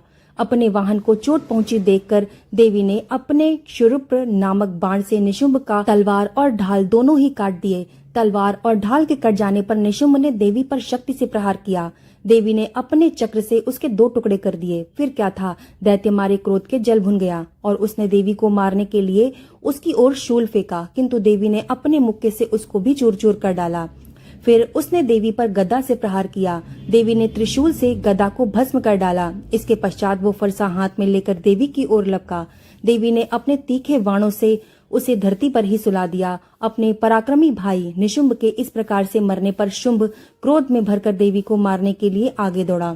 वो रथ में बैठा हुआ उत्तम आयुधों से सुशोभित अपनी 8 बड़ी बड़ी भुजाओं से सारे आकाश को ढके हुए था। शुंभ को आते देखकर देवी ने अपना शंख बजाया और धनुष की टंकोर का भी अत्यंत दुस्सह शब्द किया। साथ ही अपने घंटे के शब्द से, जो कि संपूर्ण दैत्य सेना के तेज को नष्ट करने वाला था, संपूर्ण दिशाओं में व्याप्त कर दिया। इसके पश्चात देवी के सिंह ने भी अपनी दहाड़ से, जिसे सुन बड़े बड़े बलवानों का मद चूर चूर हो जाता था, आकाश, पृथ्वी और 10 दिशाओं में पूरित कर दिया। फिर आकाश में उछलकर काली देवी ने अपने दांतों तथा हाथों को पृथ्वी पर पटका और उसके ऐसा करने से ऐसा शब्द हुआ जिससे कि पहले के सारे शब्द शांत हो गए। और इसके पश्चात शिवदूती ने असुरों के लिए एक भय उत्पन्न करने वाला अट्टहास किया, जिसे सुनकर दैत्य थर्रा उठे और शुंभ को बड़ा क्रोध हुआ। फिर अंबिका ने उसे कहा कि अरे दुष्ट, खड़ा रह, खड़ा रह। ये कहने पर तो आकाश से सभी देवता जय हो बोल उठे। शुंभ ने वहां आकर ज्वालाओं से युक्त एक अत्यंत भयंकर शक्ति छोड़ी, जिसे आते देखकर देवी ने अपनी महोल्का नामक शक्ति से उसको काट डाला। हे राजन, इसके बाद शुंभ के सिंहनाद से तीनों लोक व्याप्त हो गए और उसकी प्रतिध्वनि से ऐसा घोर शब्द हुआ जिसने इसके पहले के सभी शब्दों को जीत लिया। शुंभ के छोड़े हुए बाणों को देवी ने और देवी के छोड़े हुए बाणों को शुंभ ने अपने बाणों से काट डाला, सैकड़ों और हजारों टुकड़ों में परिवर्तित कर दिए। इसके पश्चात जब चंडिका ने क्रोध में भरकर शुंभ को त्रिशूल से मारा तो वो मूर्छित होकर पृथ्वी पर गिर पड़ा। इसके बाद जब निशुंभ की मूर्छा दूर हुई तो वो धनुष लेकर आया और अपने बाणों से उसने देवी काली तथा सिंह को घायल कर दिया। फिर उस राक्षस ने 10,000 भुजाएं धारण करके चक्र आदि आयुधों से देवी को आच्छादित कर दिया। तब भगवती दुर्गा ने कुपित होकर अपने बाणों से उन चक्रों तथा बाणों को काट डाला। ये देखकर निशुंभ हाथ में गदा लेकर चंडिका को मारने के लिए आगे दौड़ा। उसको आते ही देवी ने तीक्ष्ण धार वाले खड्ग से उसकी गदा को काट डाला। फिर उसने त्रिशूल हाथ में ले लिया। देवताओं को दुखी करने वाले निशुंभ त्रिशूल हाथ में लिए हुए आता देखकर चंडिका ने अपने शूल से उसकी छाती पर प्रहार किया और उसकी छाती को चीर डाला। शूल विदीर्ण हो जाने पर उसकी छाती में से एक उसके ही जैसा महान पराक्रमी दैत्य ठहर जा कहता हुआ निकला। उसको देखकर देवी ने बड़े जोर का ठहाका लगाया। वो अभी निकलने भी ना पाया था कि उसका सिर अपनी तलवार से देवी ने काट डाला। सिर कटने के साथ ही वो पृथ्वी पर गिर पड़ा। तदंतर सिंह दहाड़ दहाड़ कर सारे असुरों का भक्षण करने लगा। काली शिवदूती भी राक्षसों का रक्त पीने लगी। कौमारी की शक्ति से कितने ही महादैत्य नष्ट हो गए। ब्रह्मा जी के कमंडल के जल से कितने ही असुर समाप्त हो गए और कई दैत्य महेश्वरी के त्रिशूल से विदीर्ण होकर पृथ्वी पर गिर पड़े और बाराही के प्रहारों से छिन्न भिन्न हो गए और धराशाही हो गए। वैष्णवी ने भी अपने चक्र से बड़े बड़े महान पराक्रमी का कचूमर निकालकर उन्हें यमलोक भेज दिया और ऐन्द्री से कितने ही महाबली राक्षस के टुकड़े टुकड़े हो गए। कई दैत्य मारे गए, कई भाग गए और कितने ही काली शिवदूती और सिंह ने उनका भक्षण कर लिया। यहाँ पे 9वां अध्याय समाप्त होता है। बोलो भगवती दुर्गा की जय। अब सुनते हैं 10वां अध्याय, जिसमें शुंभ के वध का वर्णन किया गया है। महर्षि मेधा ने कहा कि हे राजन, अपने प्यारे भाई को मरा हुआ तथा सेना को नष्ट हुआ देखकर क्रोध में भरकर दैत्यराज शुंभ कहने लगा कि दुष्ट दुर्गे, तू अहंकार से गर्व मत कर, क्योंकि तू दूसरों के बल पर लड़ रही है। देवी ने कहा कि हे दुष्ट, मैं तो अकेली ही हूँ। इस संसार में मेरे सिवा दूसरा कौन ही है। ये सब मेरी ही शक्तियाँ हैं। देख, अब ये सारी शक्तियाँ मुझ में प्रविष्ट हो रही हैं। इसके पश्चात ब्राह्मणी आदि सभी देवियाँ उस देवी के शरीर के अंदर लीन हो गईं और देवी अकेली रह गई। तब देवी ने कहा कि मैं अपनी ऐश्वर्य शक्ति से अनेकों रूपों में यहाँ उपस्थित हुई थी। उन सब रूपों को मैंने अपने में समेट लिया है और अब मैं अकेली यहाँ खड़ी हूँ। तुम भी यहीं ठहरो। महर्षि मेधा ने कहा कि तब देवताओं तथा राक्षसों के देखते ही देखते देवी तथा शुंभ में भयंकर युद्ध होने लगा। अंबिका देवी ने सैकड़ों अस्त्र शस्त्र छोड़े। उधर दैत्यराज ने भी भयंकर अस्त्रों का प्रहार आरंभ कर दिया। देवी के छोड़े हुए सैकड़ों अस्त्रों को दैत्य ने अपने अस्त्रों द्वारा काट डाला। इस प्रकार शुंभ ने जो अस्त्र छोड़े उसको देवी ने अपनी भयंकर हुंकार के द्वारा ही काट डाला। दैत्य ने जब सैकड़ों बाण छोड़कर देवी को ढक दिया तो क्रोध में भरकर देवी ने अपने बाणों से उसका धनुष नष्ट कर डाला। धनुष के कट जाने पर दैत्येंद्र ने शक्ति चलाई, लेकिन देवी ने उसे भी काट कर फेंक दिया। फिर दैत्येंद्र चमकती हुई ढाल लेकर देवी की ओर दौड़ा, लेकिन जब देवी के समीप वो पहुंचा तो देवी ने अपने तीक्ष्ण बाणों से उसकी चमकने वाली ढाल को भी काट डाला। फिर दैत्येंद्र का घोड़ा मर गया, रथ टूट गया, सारथी मारा गया। तब वो भयंकर मुदगर लेकर देवी पर आक्रमण करने के लिए चला, किंतु देवी ने अपने तीक्ष्ण बाणों से उसके मुदगर को भी काट डाला। इस पर दैत्य ने क्रोध में भरकर देवी की छाती पर बड़े जोर से एक मुक्का मारा। दैत्य ने जब देवी को मुक्का मारा तो देवी ने भी उसकी छाती पर जोर का एक थप्पड़ मारा। थप्पड़ खाकर पहले तो वो दैत्य पृथ्वी पर गिर पड़ा, किंतु तुरंत ही वो उठ खड़ा हुआ। फिर वो देवी को पकड़कर आकाश की ओर उछला और वहां जाकर दोनों में युद्ध होने लगा। वो युद्ध ऋषियों और देवताओं को आश्चर्य में डालने वाला था।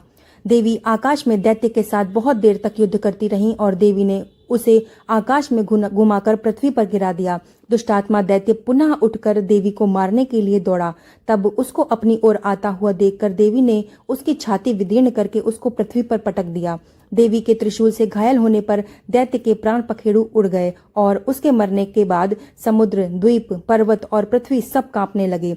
तदंतर उस दुष्ट आत्मा के मरने से संपूर्ण जगत प्रसन्न और स्वस्थ हो गया। आकाश निर्मल हो गया। पहले जो उत्पात सूचक मेघ और उल्कापात होते थे वे सब शांत हो गए। उसके मारे जाने पर नदियां अपने ठीक मार्ग से बहने लगीं। संपूर्ण देवताओं का हृदय हर्ष से भर गया और गंधर्वियां सुंदर गान करने लगीं। गंधर्व बाजे बजाने लगे और अप्सराएं नाचने लगीं। पवित्र वायु बहने लगी। सूर्य की कांति स्वच्छ हो गई। यज्ञशालाओं की बुझी हुई अग्नि अपने आप प्रज्वलित हो गई तथा चारों दिशाओं में शांति फैल गई। यहाँ पे 10वां अध्याय भी समाप्त हुआ। बोलो भगवती देवी की जय। दुर्गा सप्तशती का 11वां अध्याय, जिसमें देवताओं का देवी की स्तुति करना और देवी का देवताओं को वरदान देने का वर्णन किया गया है। महर्षि मेधा कहते हैं कि दैत्य के मारे जाने पर इंद्र आदि देवता अग्नि को आगे करके कात्यायनी देवी की स्तुति करने लगे। उस समय अभीष्ट की प्राप्ति के कारण उनके मुख खिले हुए थे। देवताओं ने कहा कि हे शरणागतों के दुख दूर करने वाली देवी, तुम प्रसन्न हो जाओ। हे संपूर्ण जगत की माता, तुम प्रसन्न हो जाओ। हे विंध्येश्वरी, तुम विश्व की रक्षा करो, क्योंकि तुम इस चर और अचर की ईश्वरी देवी हो। हे देवी, तुम संपूर्ण जगत की आधार रूप हो, क्योंकि तुम पृथ्वी रूप में भी स्थिर हो और अत्यंत पराक्रम वाली देवी हो।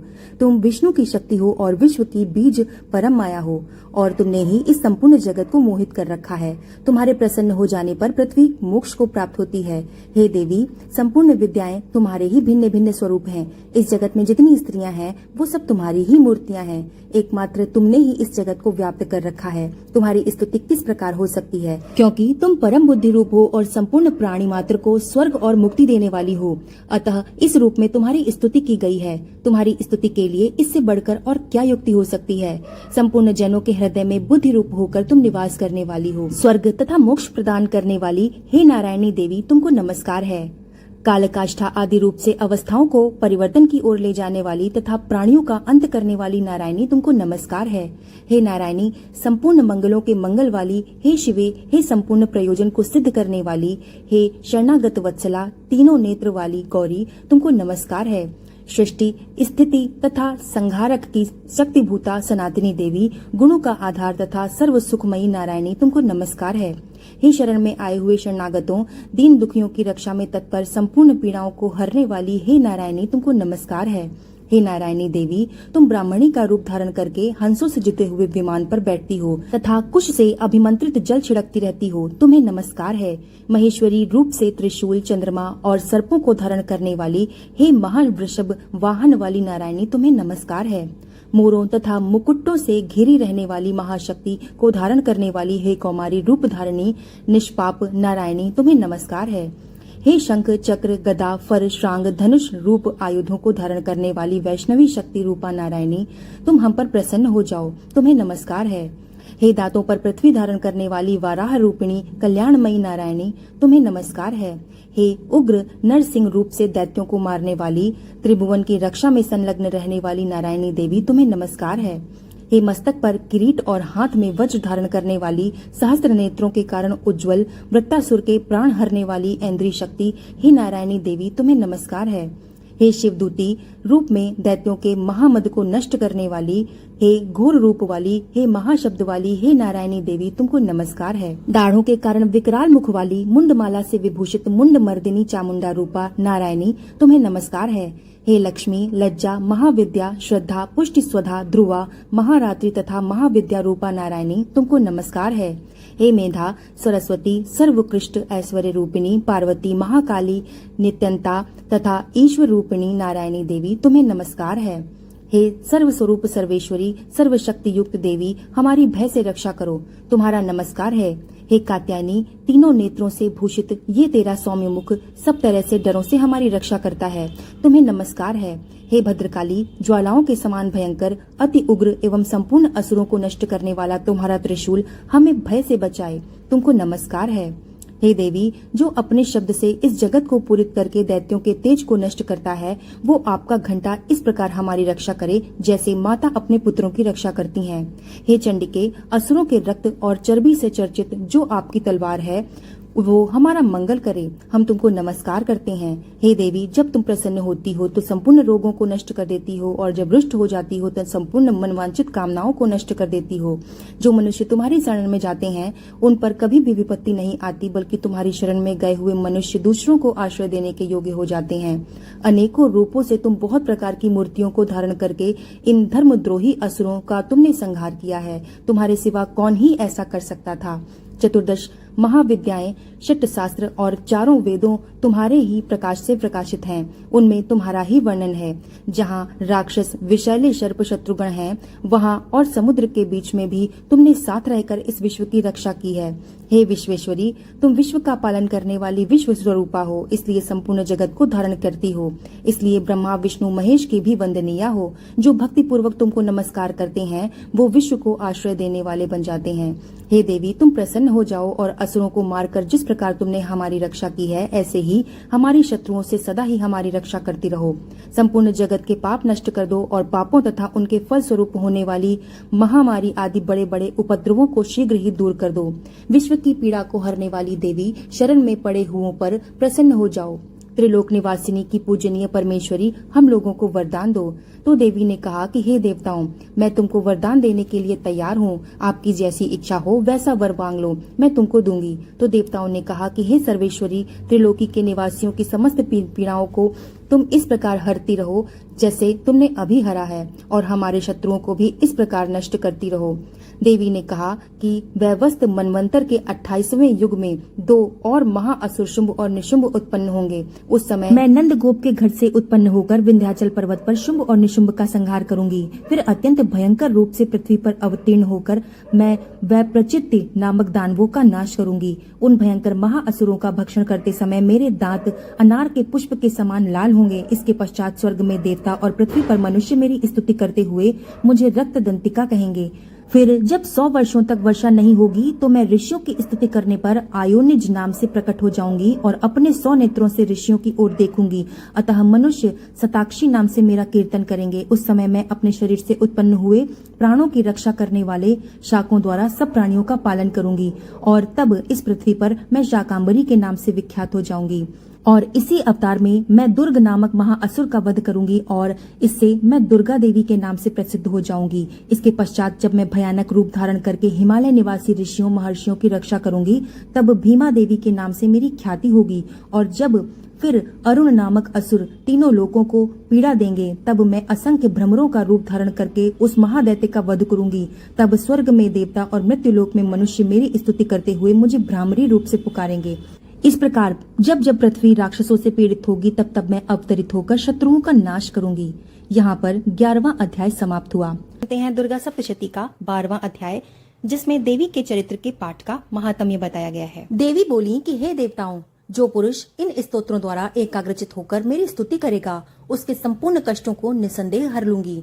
मधुकैटभ के नाश, महिषासुर के वध और शुंभ तथा निशुंभ के वध की जो मनुष्य कथा कहेंगे, मेरे महात्म्य को अष्टमी, चतुर्दशी व नवमी के दिन एकाग्रचित होकर भक्ति पूर्वक सुनेंगे, उनको कभी कोई पाप नहीं रहेगा। पाप से उत्पन्न हुई विपत्ति भी उनको नहीं सताएगी। उनके घर में दरिद्रता का वास नहीं होगा, और ना उनको प्रियजनों का कभी विछोह होगा। उनको किसी भी प्रकार का भय नहीं होगा। इसलिए प्रत्येक मनुष्य को भक्ति पूर्वक मेरे इस कल्याणकारक महात्म्य को सदा ही पढ़ना या फिर सुनना चाहिए।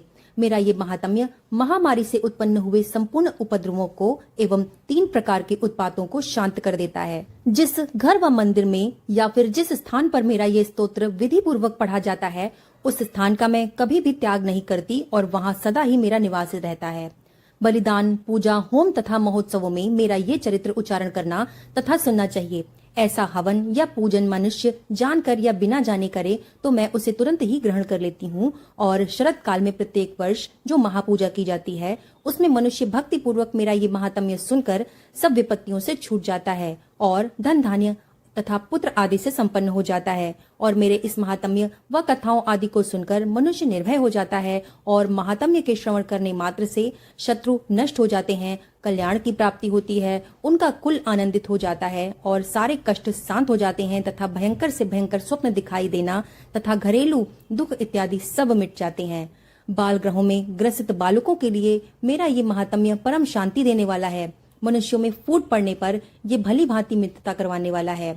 मेरा ये महात्म्य मनुष्यों को मेरे जैसी सामर्थ्य की प्राप्ति करवाने वाला है। पुष्प, अर्ध धूप, गंध, दीपक इत्यादि सामग्रियों द्वारा पूजन करने से, ब्राह्मण को भोजन कराके, हवन करके, प्रतिदिन अभिषेक करके, नाना प्रकार के भोगों को अर्पण करके और प्रत्येक वर्ष दान इत्यादि करके जो मेरी आराधना की जाती है, और उससे मैं जैसी प्रसन्न हो जाती हूँ, वैसी ही प्रसन्न मैं इस चरित्र के सुनने मात्र से हो जाती हूँ। ये महात्म्य का श्रवण मात्र से सारे पाप हर जाते हैं तथा आरोग्य प्रदान होता है।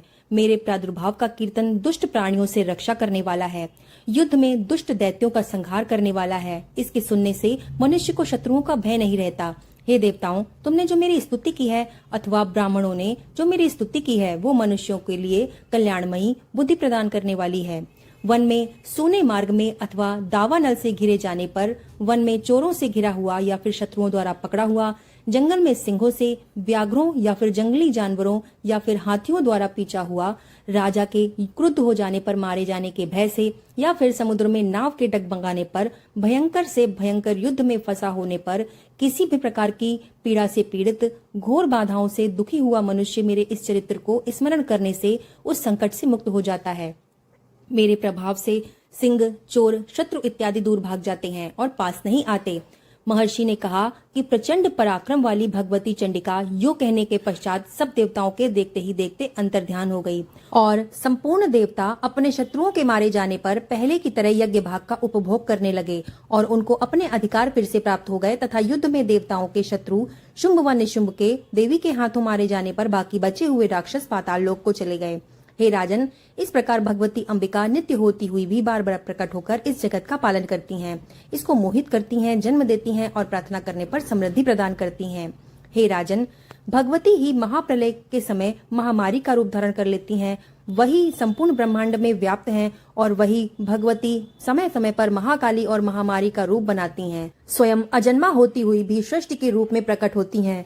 वो सनातनी देवी प्राणियों का पालन करती हैं और वही मनुष्य के अभ्युदय के समय लक्ष्मी का रूप लेके घर में स्थित हो जाती हैं तथा अभाव के समय दरिद्रता बनकर विनाश का कारण बन जाती हैं।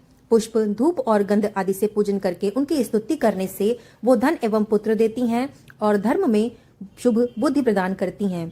यहाँ पे 12वां अध्याय समाप्त होता है। बोलो भगवती दुर्गा की जय। अब सुनते हैं 13वां अध्याय, जिसमें राजा सुरथ और वैश्य को देवी का वरदान देने का वर्णन किया गया है। महर्षि मेधा ने कहा कि हे राजन, इस प्रकार देवी के उत्तम महात्म्य का वर्णन मैंने तुमको सुनाया।